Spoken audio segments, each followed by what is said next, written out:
to truly feel the chills in this story. Grab a pair of noise-canceling headphones. I linked my top picks in the description. Idle traveler, shadows fall, secrets stir. In you, dear traveler, have found the Darkhour Diaries. The scarecrows serve you, and the visitors, well, they stay forever.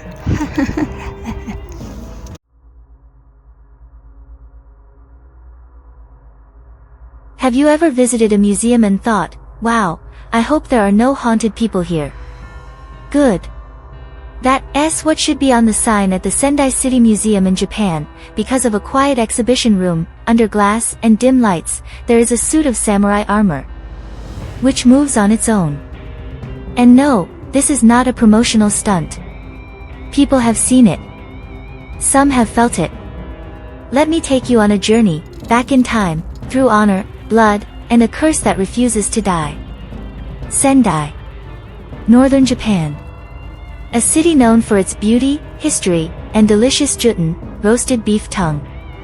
I mean, give it a try sometime. Just once. Trust me.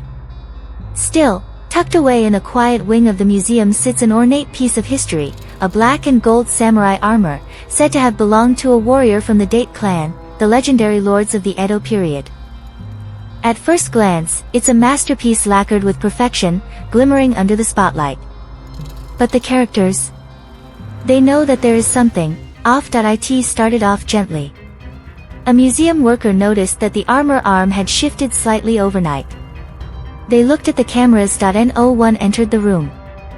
There was no earthquake. No drafts, but still, every morning, a new position. At first, they blamed it on a misrecall. Or it could be that the display is stunning. So they did what anyone would do. Stick their feet together, yes. A 400-year-old artifact has been duct-taped. Still moving. And then, the visitors have arrived. One woman, a college student, said she was taking a photo when she suddenly felt a push on her back. He turned away, there was no one there. A chill ran down his spine. He looked back at the armor. Its head, tilted slightly towards him. Another man said he heard a voice whispering, "Get out." Her friend thought she was struggling, until they both felt the floor tremble beneath them, just for a moment. It's almost like footsteps. Here's where it's scary. Local historians believe that this armor belonged to Date Tadakio, a lesser-known cousin of the famous Date Masamune. Be brave. Respected, but during a clan dispute, he was betrayed by his own blood, who was accused of treason and killed without honor. There was no proper burial. There is no memory. It's just his armor, quietly maintained. Some say his soul is trapped in it, still waiting for his name to be cleared. Alright, let's put on our skeptical hats. Could there be a scientific reason? Changing temperature, humidity, microvibrations from traffic. Sure. That explains the movement. Maybe, but what about the pushing? The whispers. The night guard who stopped after seeing the armor head slowly turning on him in real time. These are not just ghost stories. These are patterns. And the museum? They stopped talking about it publicly. But behind the scenes, they didn't leave that room alone. In 2023, something strange happened. A descendant of the Date clan visited the museum. Silence. There was no pressing. He performed a short ritual in front of the armor. Some say he apologized, privately, for the clan's betrayal. And after that, the movements slowed down, the energy in the room lighter. As if, just maybe, Tadakio heard the words he'd been waiting to hear for centuries. You're wrong. And we remember you. Like, what does it tell us? Perhaps the past is not the past. Maybe when injustice is buried, it doesn't die. It remains, echoing in places we didn't expect. And maybe, just maybe, some spirits will not rest until they are seen, heard, honored. That if you ever find yourself in Sendai, and you visit that museum, breathe. Take it step slowly.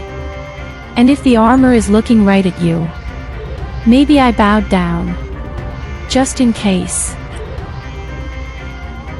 The story behind the samurai armor and the conjuring Japanese armor first appeared in the 4th century, with the discovery of the cuirass and basic helmets in graves.